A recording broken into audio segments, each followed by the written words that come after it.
My name is Ash, and I serve as the Director of Mining for Uptake Technologies. And when we talk about mining industry, I think when I see and look around in this room, I see that it looks like a big family, not an industry, but a family with different members across the world trying to contribute to make this family better, safer, and more sustainable. And in that sense, I feel really grateful to be here, to be able to contribute in the same mission. And I also feel grateful to be living in this time that the new technologies are changing the way we work, they're changing the way we live. If you compare our today's life with the 10 years before, no one could have imagined that we would be using Uber or we'd be using Airbnb or Netflix for different things. So fundamentally, the things are changing, and the mining industry and overall all the industries are no different. The technology is changing, and actually the software is recoding and reconfiguring all the industries as we know it, right? And including but not limited to the autonomous trucks, autonomous rail, or the remote operating centers, or new technology that are more sustainable, productivity improvement. We are literally putting people away from the harm's way. We are literally improving the productivity. We are expressing the attitude towards technology that was never expressed before. So these are like fundamental shifts in the industry. And in that sense, I think that this session is really meaningful and impactful, that we talk about how the metals value chain is being disrupted by these new methods, the new way of working. And I'm honored and humbled to introduce the panelists today from Codelco, Rio Tinto, and Vale. So from Codelco, we have Carlos. He's the Director of Data Science for CodelcoTech. And Paramita, who has worked as Chief Transformation Officer, but now work as the Group Executive in Rio Tinto and Head of Canada, Chicago office. And Malcolm McRae from Vale, who heads the data analytics, data science for Vale. First loaded autonomous train from Tom Price to Cape Lambert, our next step towards full-scale autonomous operation. Sorry about it. It was supposed to be. No, not at all. We like our auto trains, so never apologize for that. Can we have Codelco up, please? Can we have Codelco up, please? Would you like to introduce yourself? Sure. And Codelco? Well, hello, everyone. I'm Carlos Turina. I'm representing CodelcoTech. So CodelcoTech is a subsidiary of Codelco. I'm not sure if you know Codelco. Codelco is a state company in Chile. It's one of the largest producers of copper. So CodelcoTech is the subsidiary, 100% owned by Codelco. And our responsibility is to execute innovation projects for Codelco. I'm in charge of the data analytics team, which is a new team, 1-year team, a small team of people. We're just starting with this analytics program. I'm very happy to be here. My background is I have 20 years in experience in mining, most of them in maintenance. So started with maintenance, using data, going to predictive maintenance, and after that moved to more general data analytics. So I'm very happy to be here. Thank you. Would you like to introduce yourself? Sure. Paramita Das. I head the commercial hub that we've recently created for Rio Tinto Americas out of Chicago, and I also head marketing and development for Rio Tinto. As Ash mentioned, I've had some experience with transformation, some experience with digital, and after having worked in the CEO's office, we decided that we need to get, somebody mentioned in the previous panel, get closer to the consumer, and that's exactly the purpose of bringing the commercial hub to Chicago. So looking forward to working there, and this might be a good time to talk about Rio Tinto and why digital is important to us. So, sorry, can we have the volume out here, please?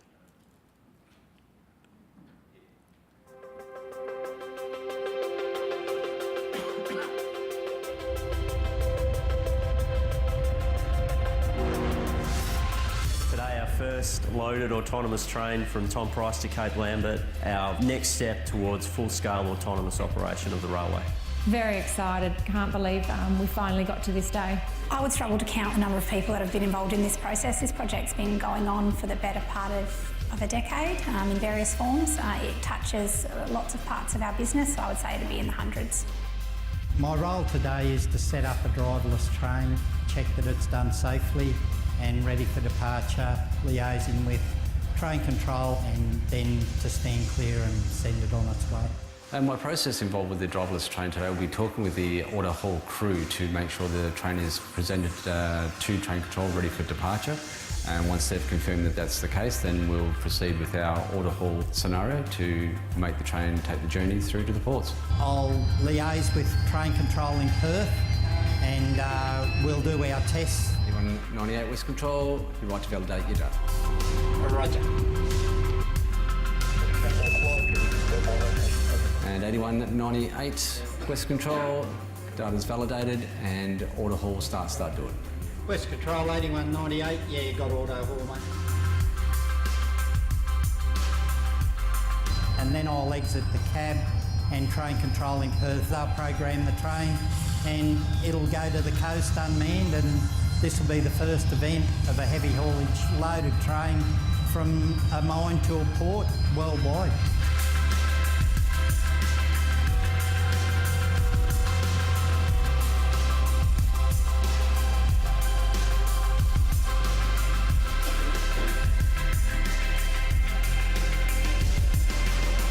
I think it will change how quickly it happens. We don't have to worry about changeovers. I just think going forward, it's a big business improvement. I always knew we'd get there, and you know, I'm really proud to be part of the technology, and you know, it's a huge, huge milestone in global rail operations. It's great to see a train coming. We dreamed it, and now finally we made it. And I think it's really a big recognition of the big effort all of the team, of united team of Rio Tinto and Ansaldo STS.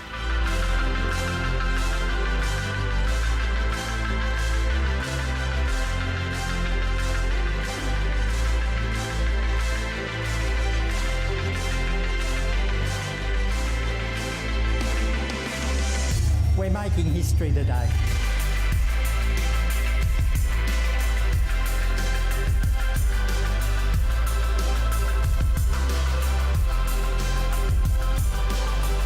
So while you're looking at it, this is actually a long 2 minutes response to the 24-year-old gentleman who had the question about robotics. Sir, your question about robotics: at 2.4 kilometers long, the AutoHaul is the world's largest and the longest robot in the world. And this is happening in the mining industry, not in the tech industry. Sir, Carlos. No, very nice. Hi, I'd like to introduce myself. I'm McRae. I head up the advanced analytic team at globally at Vale. Vale, as probably many know, is a multi-metal miner. In fact, we're much more than just multi-metals. We're a logistics company, we're an energy company, we're an urban planning company, a lot of different things. We produce roughly 350 million tons of iron ore a year, about 350,000 metric tons of nickel, and about 50 million tons of iron ore pellets, which make us the largest in those three categories. Personally, I want to thank the sponsors. I think that having us here at this time of the day was actually quite strategic. Right? So, because if you can't get excited about using technology in mining, then I think we might be dead. So, but it's pretty obvious, you know, being a millennial that I am, and you know, that it's exciting times. And we started on the journey in. You guys laughed, eh? I wasn't sure. I thought maybe some people might think I was being serious. So, but anyhow, we started on the journey and using advanced analytics about 3 years ago, and I'm a bit ashamed of myself because I started in banking about 25 years ago, writing SAS programs on a mainframe to harass potential banking customers using predictive analytics for your next best purchase and stuff. And it took me 18 odd years to figure out that there's an applicability in mining. So, but 3 years ago we started. We started in a very small way. We started in health and safety, which is, I think, the reason why we were able to get a little bit of traction in an area that hadn't seen much interest. We've grown rapidly in the area, and like I said, we're really excited by the opportunities. It's a lot of fun. I think it's a great time to be in mining. I'm a bit of an optimist as opposed to, I know, as in some of the earlier ones, and I know there's a lot of pessimism about how miners aren't willing to change, and all those things are true to a certain extent, right? But I think that there's if we are going to change, now's the time. And I think we've come to an inflection point after the downturn in 2008. I think it was an eye-opening experience for a lot of companies, a lot of the big companies, the majors, especially ourselves, and we knew that we couldn't continue going forward. And so hopefully we won't miss that, and hopefully we won't revert back to the supply days, and we can really focus on making improvements. That's a great introduction. Thank you very much. So Malcolm, to your point that you said it's the right time to implement change in the mining industry, which is very beautifully said. What would you like to change, and what are the obstacles that you see when you try to implement those changes? Well, the obstacles, they've changed as we've gone along. So, at first it was one of, prove to me that this works, right? So there was a little bit of skepticism and stuff like that. And so that was the initial obstacle. But once you're able to show that the stuff really does work and it adds value and stuff, where we're actually struggling right now, where one of our biggest challenges is, I don't know whether you want to call it internal competition or disorganization, but now everybody's really excited and everybody wants to do it and everybody is doing it. So I think it's really corralling our resources across the organization to make sure that we move forward in the most effective way without harming the innovative excitement that people are showing right now. All right. Carlos, what are your views on this? When you try to implement new solutions, what kind of challenges do you face internally and maybe externally? Yeah, we're in a different stage compared to Malcolm. So we are just beginning in the first steps. So we are facing the obstacles of showing value with this proof of concept. We are very full of proof of concept projects. And so people is skeptic about the outcome of those projects. So we are still in that stage. And besides that, there is a lot of obstacles, practical obstacles to accessing data from the IT teams inside the company. But by the other side, it's been difficult for us to start with this team. It's difficult to hire people, talented people. They're millennials, and millennials doesn't understand well mining. So I would think there's a lot of factors today that are affecting the analytics program that we are leading. So I think that during the discussion we'll be able to get into details of that. Sure. And Paramita, my next question is to you, to the same point that you had a title of Chief Transformation Officer in Canada, and it's a pretty significant title. When you talk about mining operations, you really don't want to say, I'm transforming you, right? You want to go in a very small manner, making people feel safe, that it's not going to transform, it's not going to take away my job, but it's a pretty important thing that we all should come together to do it. So how did you manage that, the responsibility of the title and actually making things happen on the ground?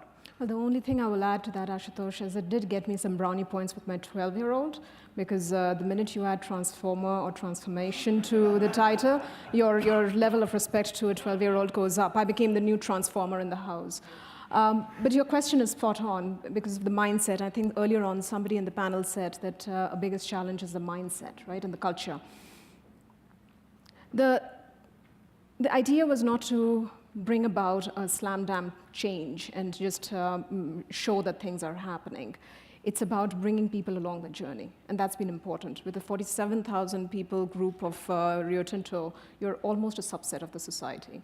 So when they are giving you feedback, you can't say, no, everything that you're saying is wrong. You basically need to take the solution and run with it. So you have to bring people along the journey, and that's probably the biggest piece of the challenge. But like Carlos, when it comes to digital, amazingly, bringing people along the journey has its positives and negatives in the sense that people got very excited about digital. As I said earlier on, nobody shies away from the next coolest iPhone that comes to your offering. What they look for is, okay, how is it going to make my life important, my life easier, or something that I'm doing more viable? What value do I add? And when you start defining that in that format, I think people come along and make things happen for you versus you doing much about it. So you have to kind of show how digital, how technology can actually be a part of the solution versus try to be an alternative to the solutions that they have. That's a great point. And I would continue, follow up on that question that how important do you think partnership is and collaboration is in implementing those changes, and can someone just do it all alone? The absolute unequivocal answer for that is absolutely no. Partnership is very intrinsic in that. It's partnership, internal partnership. So if you look at Rio Tinto today, we actually call ourselves, we have something that we call partner to operate, and now we're branching into something which we call the ESG, which is internal partner to operate. We're in a matrix organization. We work together as product groups, commercial functions together. We tap into whichever resources we need to make things happen. Externally, we are looking for partners outside because we know that we don't have to be the solution for everything, even as market leaders. We need to tap into external market providers to get the next best things. Also, the biggest challenge for us is we need partnership. You know, we also, like many of the words that we used, we had gone through the self-apprising of license to operate, and now we've gone into partnering to operate. And partnering to operate means that we have to partner with the environmental groups, we have to partner with the society, we have to partner with the government, we have to partner with the communities that we operate in. And it's a learning process. We are ever learning from them as we are trying to explain to them what we do, how we bring value to the ecosystem that we work in. Perfect. So it's extremely important for us. Malcolm, what's your experience in having partnership in executing some critical projects, and do you think it's important or it's not relevant? No, a bit of a loaded question, but no, it's definitely important. I think the most important one is the internal partnership, right? Especially seeing as I come from the IT side, not always the most loved area within a mining company, and coming with new ideas. And let's be honest, these ideas only have impact if they change business process. And being in IT, trying to drive business process is a touchy item, right? Because, I mean, you're from IT, why are you telling me we should do this? So establishing that partnership relationship is critical, and making sure, and it's critical not just from having the engagement, but also the fact is you can't do it without the experts, the process engineers, the maintenance engineers, the people that are truly experts in there. So having that internal partnership, making sure that they're actually driving the change and that you're just facilitating the change is critical. External partners, I think it depends on the organization, how best that they want to move forward to. It also depends on what you have from an internal skill set. I mean, you're not going to be able to avoid working with externals, nor should you try, but I really think it depends. We partner a lot with research institutes like the universities, think tanks as well, but we also have many contract partners that we work with on various different initiatives and programs. Right. To this point, I would like to change the track a little bit, that we talk about digital initiatives and what's the importance of implementing it in the right way. Now, doing technology for the sake of technology, digitally transforming ourselves because everybody else is doing, or investors are asking me to do it, or do you really see that the business value should be defined for each initiative and then pursued rather than just adopting any technology, shiny looking pebble? What do you think, Carlos? Definitely. Every initiative has to show at the end a result, an outcome, and a value. So, and we're in the stage of trying to do that because it's not technology by technology itself. as Malcolm was saying, we had to solve some issues, had to solve the problems of the mining. In this case, Codelco has a lot of challenges in different processes. So we see like data analytics and digital transformation in general terms is one of the tools, not the only one, but one of the tools that will help solve these challenges. So at the beginning, you have some space to explore and to try different technologies. Not very important to have like the bottom line outcome. Because you are exploring and you understand that, people understand that. But after a while, you have to show value, real value for that. So when you talk about value, is it like improvement in productivity or reduction in cost or revenue? What exactly are you looking for? We have three drivers. One is productivity, sustainability, and safety, and efficiency in general terms. So, Malcolm, I would like to extend this question to you. What do you think is the productivity, how the productivity is getting affected by data analytics per se? How do you move the needle on that parameter? Yeah, I think, it's interesting. I'm not a big enough visionary to be able to envision not having a ball mill or something like that. But I think right now it's one of our biggest opportunities in mining as far as improving productivity, right? Just to use some examples, our target for the digital transformation, I think, is somewhere between 50 cents and $1 per ton, right? And quantifying those and being able to state an actual target and be able to audit against those things is a critical asset, is a critical component of how we move forward. Sorry, excuse me. Yeah, so that's really, from our perspective, that we are very much value driven, and that we will chase that.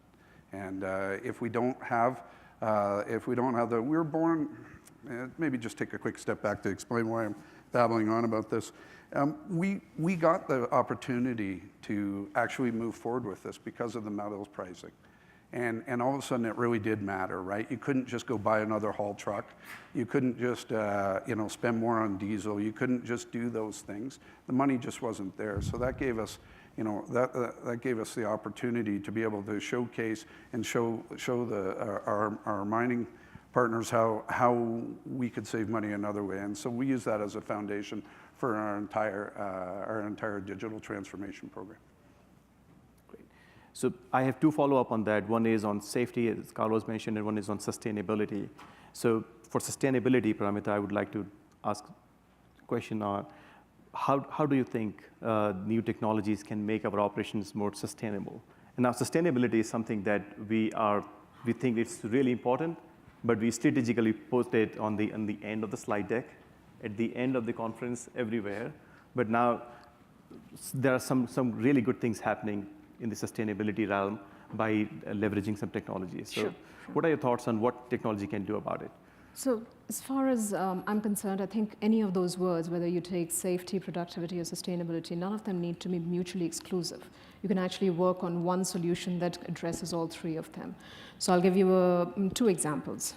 One is our auto haul, and again, our largest and biggest robotics for anybody who's a millennial and really wants to learn about mining being cool. Our train did it for us.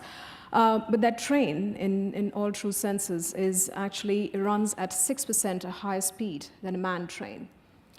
What that also is doing is it's actually removing all the changeovers between drivers. So you heard in the video that the person is saying now you are actually not having to change drivers. You're not putting drivers in that environment. So you talk about safety. Overall, auto haul train will be delivering the ore body 20% faster than a manned train. So you talk about productivity, we've actually made some steps towards that already. Safety, auto haul is actually running 1,700 kilometers and has been managed by the Perth Operating Center, which is 1,500 kilometers away from all of our 16 mines. So we are not putting people at mines. Then you have ELYSIS that you recently That's the other one. invented, which is making sustainable Yes. operations? Yes, and that's the last one. So we talk about iron ore, but our second largest product group is aluminium. And the day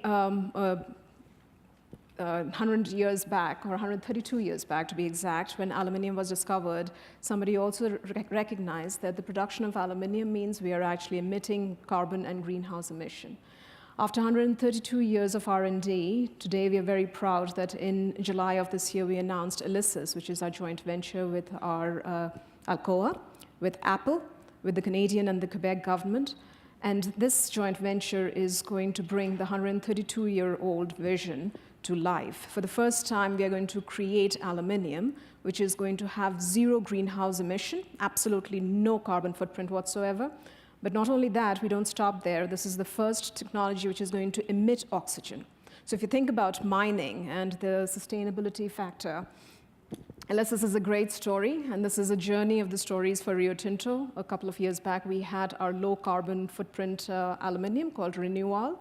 So it has been a journey for us, and I can tell you that the journey is not going to stop for us. So you talk about sustainability, secure safety, and then productivity for all of these.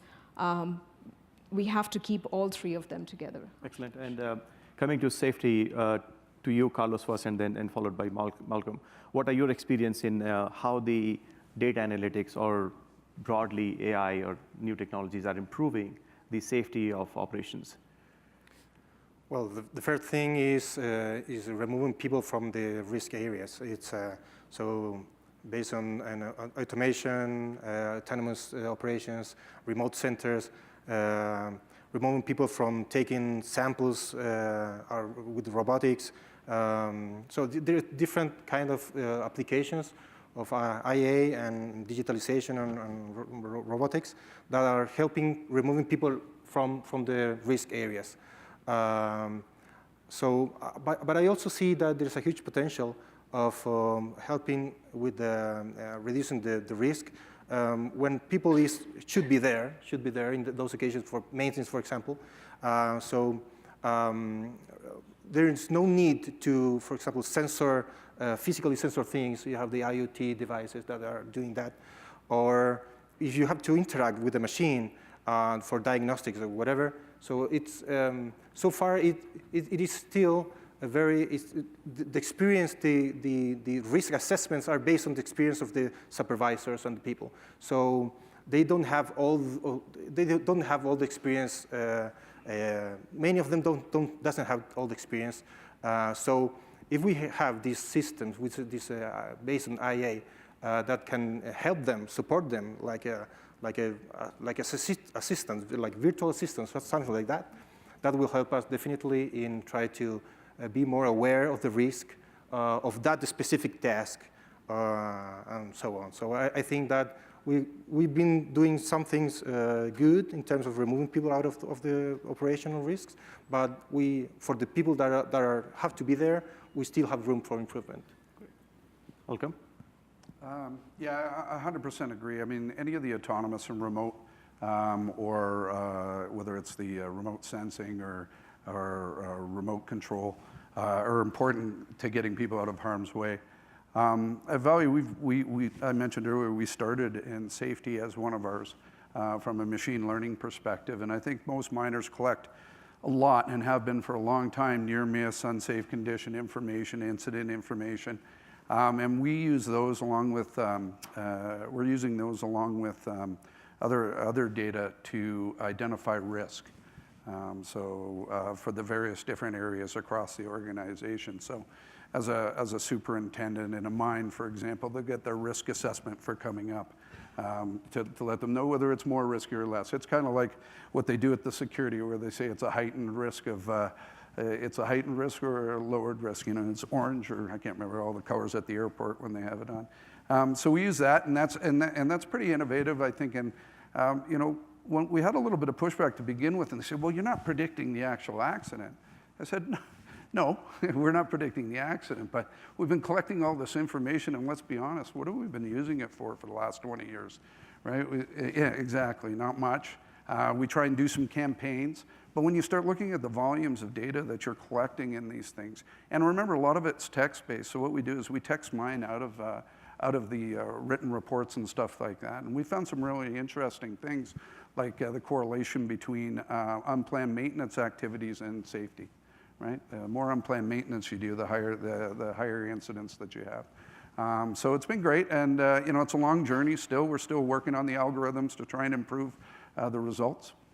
Another area that we're fairly far along on and spending quite a bit is using video analytics to be able to identify things like whether people are wearing PPE, right? So that you can't enter an area, or if you do enter an area, that the video analytics are going to detect that you don't have your hat on, or that, sorry, it's not a hat. You don't have your helmet on, or you don't have the proper PPE. In northern Carajás, where we have over 10,000, or sorry, northern Brazil, where we have over 10,000 kilometers of rail, we're using video analytics for intrusion detection to make sure that people aren't out there either doing bad things like trying to, blow up the actual rail, or whether they're just there by mistake because it's, being at a hazardous. So there's a lot of opportunities to use advanced analytics in safety. We're just really scratching the surface. And, we were talking earlier about collaboration.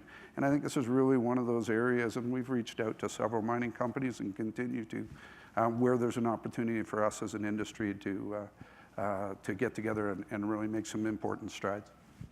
Great. There are some very good use cases that can be deployed in the mining operations by deploying technologies. And I think all three companies that are present here, you have a substantial presence of in-house capabilities of developing things, right? So when you think from that perspective of developing in-house and doing something that the mining companies have never done, so you are essentially a mining company, you're supposed to make metal, but you're making softwares.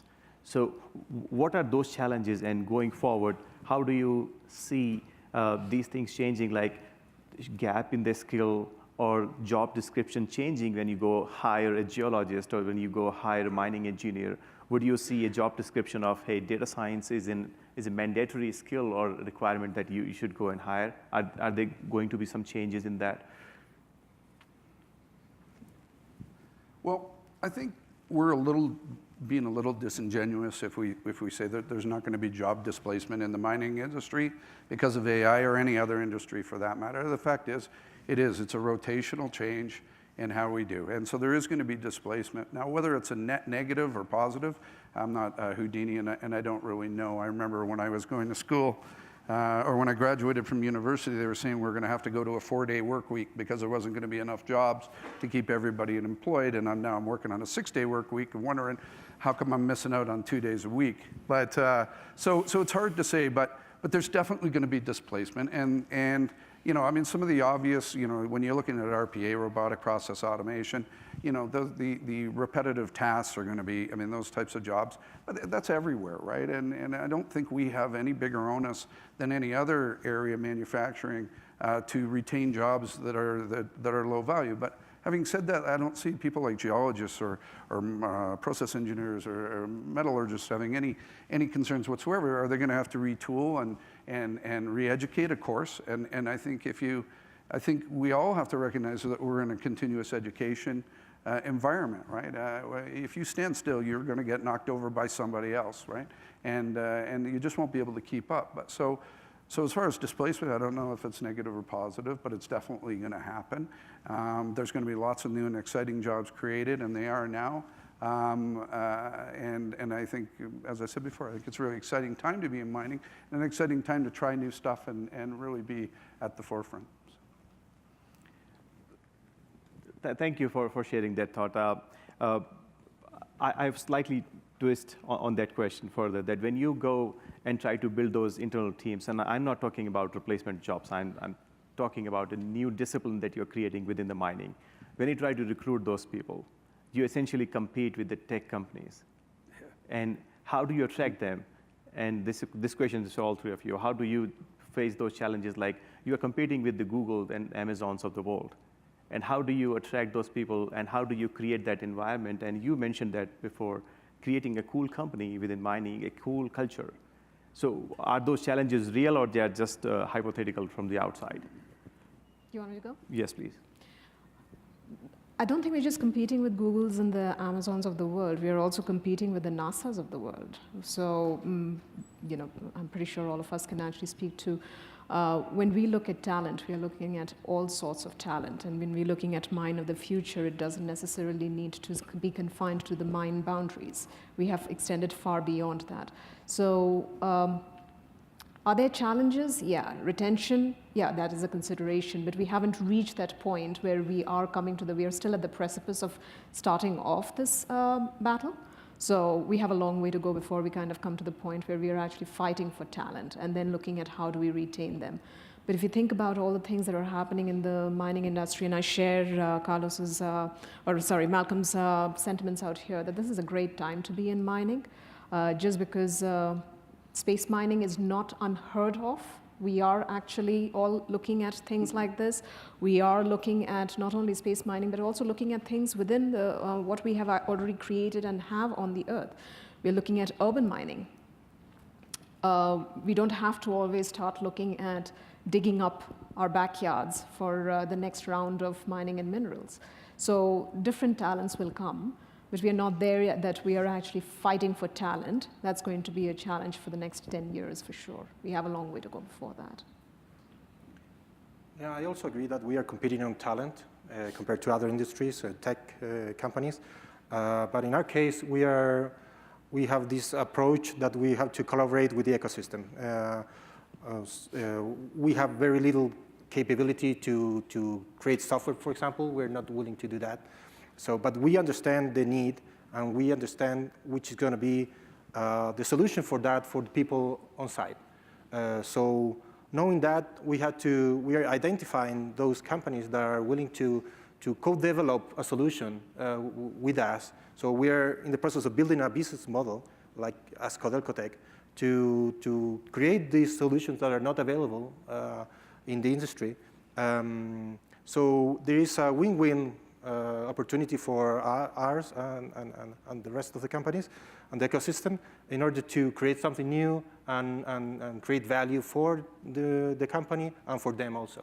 Okay. So it's been challenging because we have to, there's some intellectual property issues that have to solve, but we're in that line of development. So you just mentioned about the mine of the future that we all are trying to build. And I think we in our discussion, we have come to a point that we all agree that there is a need for technology. There's concrete steps being taken, and we are seeing results in all facets: productivity, sustainability, and safety. What do you people think is going to be a mine of the future, the metal operations of the future? And what's that vision? What would that be? Completely autonomous operation? No people, or it will be like more productive, more sustainable, more reliable? Is there any metric around it? New technologies?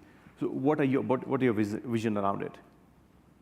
We start with you. More to everything. More to productivity, more to safety, more to sustainability. I'll give you an example of this. Very recently, we discovered a satellite, and data from there became almost like candy in the kid shop for our exploration team. As you can imagine, they got tons of data to look at. And smart people as they are, they got that information, started looking at it in terms of mining that data, and realized by the conventional system will require around 50 years.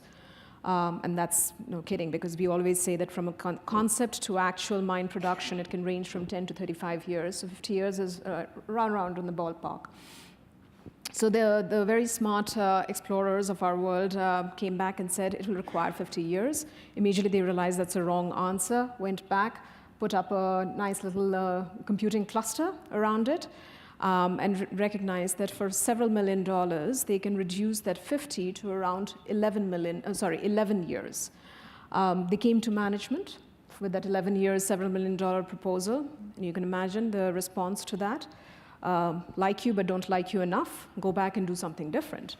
So that same cluster problem went over to the data scientists within our organization. And along with our very smart industrious explorers and our data scientists, they took what I understand is almost petadata. And I had to Google what a petadata even means. Petabyte of data that went onto the cloud system. They coded that data in the cloud itself. 11 hours later, and at a cost of $10,000, every answer that was being sought for geological information, all the spatial arrangements, shaping data, everything was given to them. So now we're looking at a different way of mine for the future altogether. What used to be at one point 50 years, today is getting spoken about in 11 hours. What used to be millions of dollars is being spoken about in $10,000. So that is progress. The mines for the future, and we have two big projects, one in Serbia, one in Kudadri.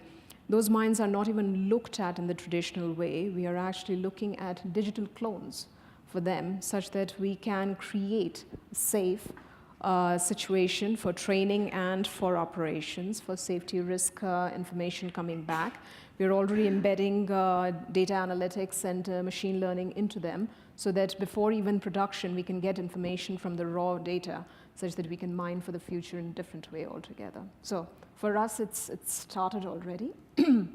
And the journey out here is about looking at data analytics, as Carlos says, as one of the enablers that makes it happen. Malcolm, in your perspective, when we think about the future of mining or the mine of the future, what obstacles do you think that we will face and we should take steps today to remove them? I'm not sure if I'm going to answer your question exactly, but I want to talk about this, so I'm going to sort of make it fit, which is the concept of a fully integrated value chain, right? And I think that's one of our biggest challenges that we have now, is that the mine, the mill, to the smelter, the refinery, and they don't talk, and they don't talk very well, and they're certainly not planned effectively from the beginning to the end.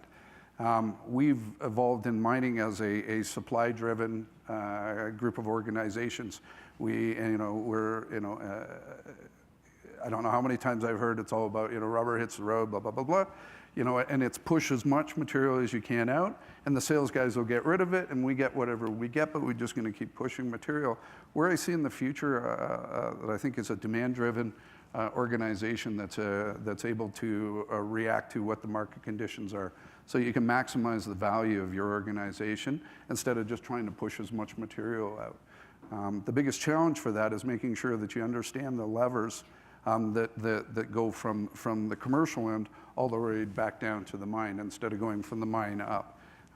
So that's a big challenge. It's exciting. It's one that we're embarking on, trying to understand your commercial markets, trying to predict, if you can, where, say, the price of iron ore is going to go, where the price of nickel is going to go, to start with that, because you need to have an idea of where the markets are going if you're going to have a demand-driven, if you're going to maximize the value chain. So we're looking at it from both ends. So we're trying to look at optimizing the processes that we have to maximize value for the organization now, but at the same time looking at the smallest elements in the value chain, like sub-plant, like looking at, say, how's your how's this scoop running? Because if you optimize overall, but you're optimizing inefficient processes, you're going to get optimal for that. So what we're looking at is working from both ends, trying to optimize profitability for the organization at a macro level, at the same time trying to understand the critical path assets that we have and how to be able to make them optimal and bring those together to be able to react quickly and agilely to market conditions. Carlos, over to you, and maybe you all can answer. This is just last question, and then we can open the floor for questions. Two questions. One is, what is the technology that you see is going to change industry effectively? And second, what's the distraction? The distraction? Distraction. The technology is there, and we should not focus on, or we should not prioritize that. Yeah, I have a personal approach to, because of my background in maintenance and on-site maintenance, is that people on-site has very few information to make decisions. So I personally think that the cognitive approach of AI, but as a tool for the people, for enhancing the level of information and helping them making better decisions is going to be key. So my dream is that the maintainers are able to interact with the systems in a more natural way. Speaking with a virtual assistant and having all of the records of the failures and the troubleshooting and diagnostics behind. So integrating with a human being, with a specialist, bringing all of his knowledge into the people that is facing the machine. So I think similar conditions to this apply to plants or apply to other areas of the mining. I think that is going to change everything. So what is, so far, what is it disrupting? What is distracting? Distracting us to get there. It's that we have to involve the people in this process. So because they think that we want to replace them. The technology, they're familiar with the technology. They have more technology in their cell phone, and they have the statistics of the last soccer game and the last what it is, the social media, compared with the information that he uses for their job. So I think this still they're separate. Technology is good for using WhatsApp, but it's not good for my tool that I use every day at work. So this is a cultural change. Everything is back to cultural change, and well, I think that. Right. What are your views, Paramita? I think AI is definitely going to be it's going to make its mark in our industry. But the distraction over here is more the speed. It's the constraint, and the speed of execution is difficult.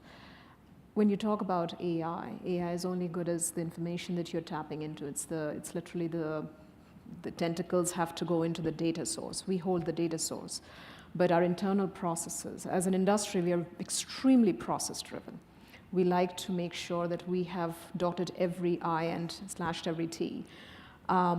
We have to get into the cultural mindset of allowing things to happen so that AI can actually put a word in our ears. We can choose to accept or not accept, but we have to move forward with it. So speed to execution is probably the biggest distraction for us. Malcolm, what are your thoughts? This is the last question of the panel. The last question. No, I think I agree. I think that we do have to consider that. I think that that as we move forward, sorry, forget where I was going with that. I'll pass. Right. So I think we now open the floor for any question that you would like to ask from our panelists.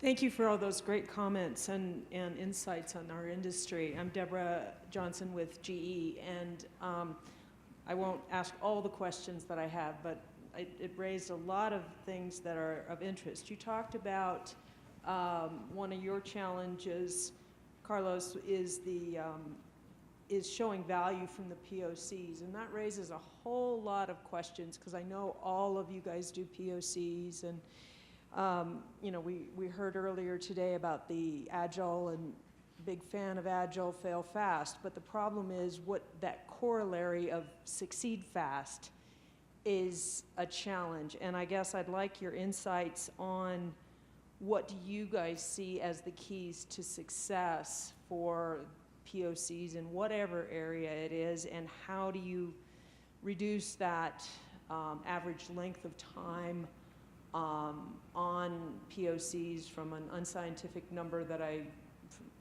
would say is probably around 3 or 4 years from the day that somebody says, yes, we're going to do something, to the day that it's finally going to start rolling out? Well, yeah, that's a great question. I'm sure I don't have the answer. I can share my thoughts on that. I think that the POCs are good in in a way, if there is something coming after the POC. So POCs should be a part of the more integrated line of development. So we have, if you want to test something, so that is the result of the POC, and then you have to show the value. So that's why you have the POV.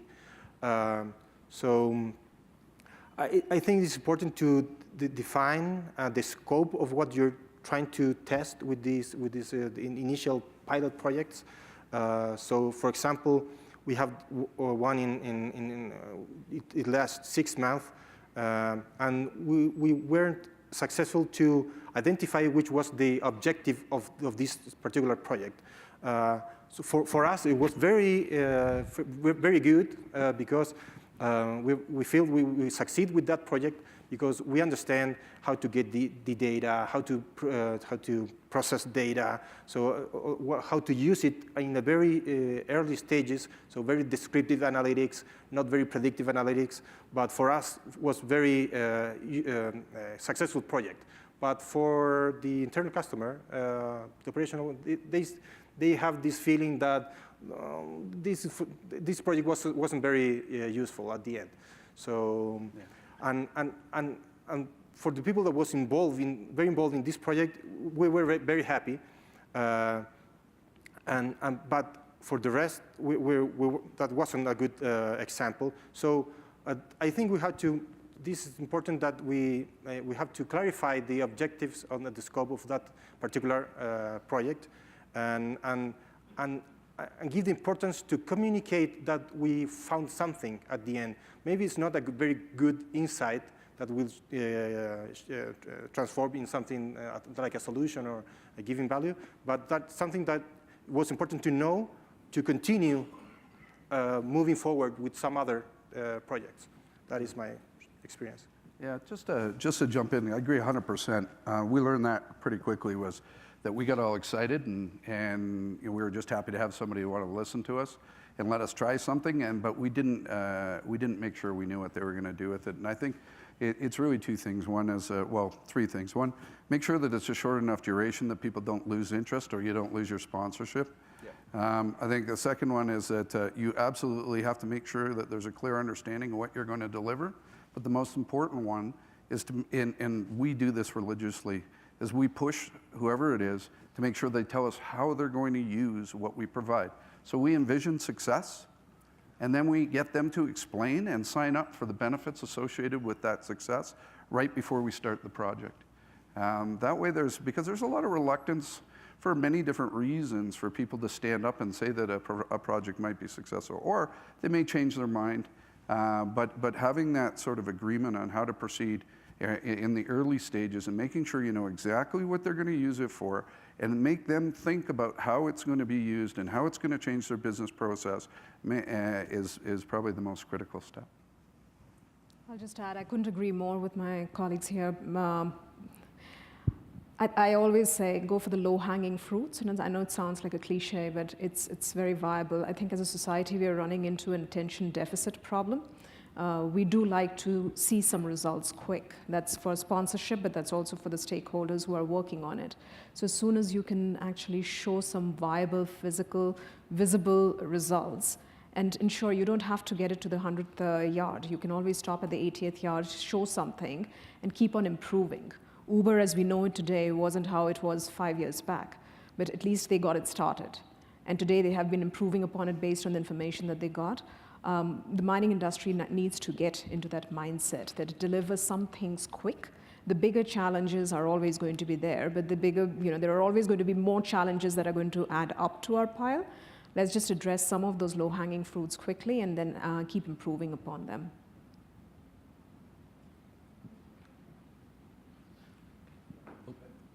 I apologize in advance for this question or comment here, but after watching pictures of trucks and trains for 45 minutes, I got to say something.